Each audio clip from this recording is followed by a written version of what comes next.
నా బాధ ఎవ్వరు అర్థం చేసుకుంటలేరు ఎవ్వరు అని ఎవరన్నా ఊకే అంటుంటే ఏమనిపిస్తుంది? నిజమే కావచ్చు అని ముచ్చటేందో అరుచుకుంటాం కదా. కానీ అసలు ఆయన బాధ ఆయనకే అర్థం కాకుంటుంటే ఏమనిపిస్తుంది? ఏం చేస్తాం కదా. పూటకో తీరు మాట్లాడుతున్న గసొంటి సారు ముచ్చట ఒక్కసారి చూసి మీరు కూడా జర ఆలోచించుండ్రి, అరే సంజాంచుండ్రి. ఎడ్యోనికి ఏదో లోకం అన్నట్టు చంద్రబాబు లోకం చంద్రబాబుకే ఉన్నది.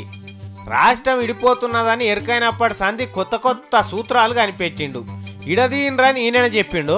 మళ్ళా ఏం మాట్లాడుతున్నాడో ఈయనుండ్రి.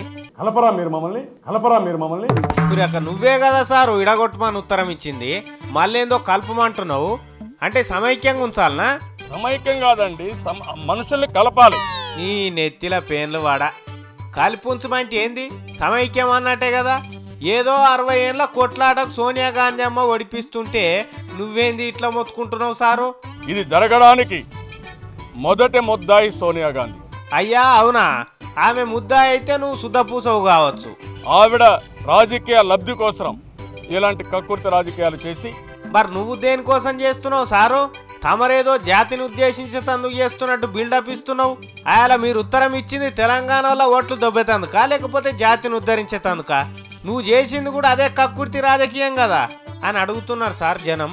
ఇప్పటికే చాలా ఓవర్ మాట్లాడినావు, ఇక సప్పుడు చేయక బొమ్మంటున్నారు జనం. అంటే ఎక్కడికి పోతున్నారు మీరు?